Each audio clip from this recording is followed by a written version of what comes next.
नमस्कार दोस्तों, स्वागत है मेरे YouTube चैनल में।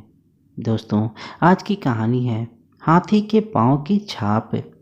बादशाह अकबर और बीरबल के बीच नोक-झोंक चलती रहती थी, लेकिन एक बार किसी गंभीर विषय पर बादशाह अकबर और बीरबल में काफ़ी बहस हुई। ऐसी स्थिति में बादशाह अकबर इतने क्रोधित हुए कि उन्होंने बीरबल को तत्काल दीवान पद से हटा दिया और अपनी रानी के भाई को यह पद सौंप दिया। कुछ दिनों बाद बादशाह अकबर को अपनी भूल का एहसास हुआ। वे अपने प्रिय दीवान बीरबल की हाजिर जवाबी और समझदारी को याद करने लगे। एक दिन उन्होंने निश्चय किया कि वे अपने नए दीवान की समझदारी परखेंगे। एक बार वे शाम को उसके साथ एक मस्जिद में गए।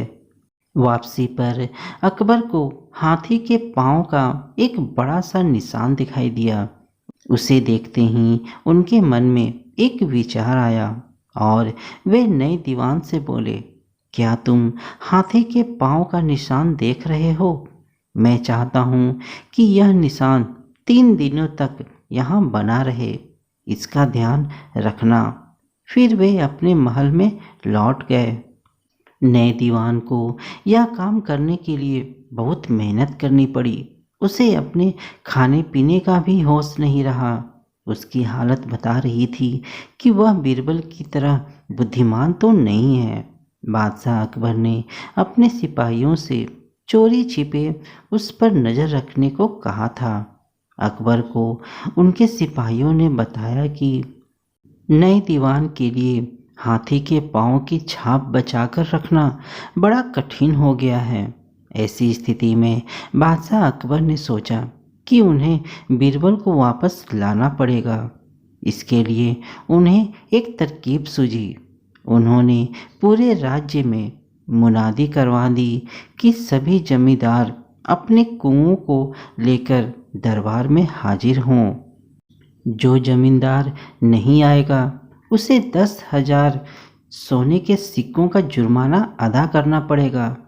यह मुनादी सुनकर सभी लोग हैरान हो गए।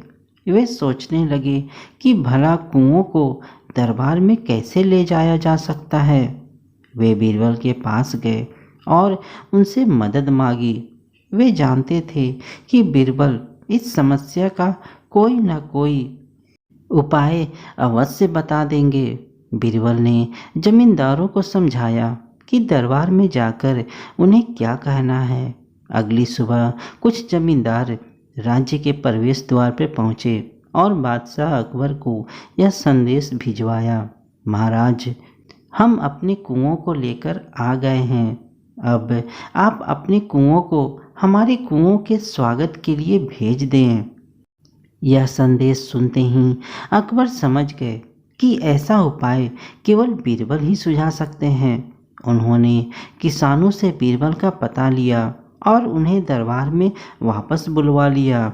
इसके बाद बादशाह अकबर ने बीरबल को आदेश दिया कि वे हाथी के पाँव के निशान को सुरक्षित रखें। बीरबल तत्काल वहां गए और उस निशान के आसपास रस्सी का बेड़ा बांध दिया। फिर उन्होंने मुनादी करवा दी कि उस रस्सी की सीमा में आने वाले घरों को गिरा दिया जाएगा। यह सुनकर गांव वाले घबरा गए। वे बीरबल के लिए उपहार में सोने के सिक्के लाए और वादा किया कि वे स्वयं हाथी के पाँव के निशान की देखरेख करेंगे। इस तरह बीरबल ने न केवल हाथी के पाँव के निशान को सुरक्षित रखा, बल्कि राज्य के खजाने में सोने के सिक्के भी जमा करवाए। अकबर भी मान गए कि उनके बीरबल जैसा कोई नहीं है। तो दोस्तों, आपको यह कहानी अच्छी लगी हो तो चैनल को लाइक, शेयर और सब्सक्राइब जरूर कीजिएगा।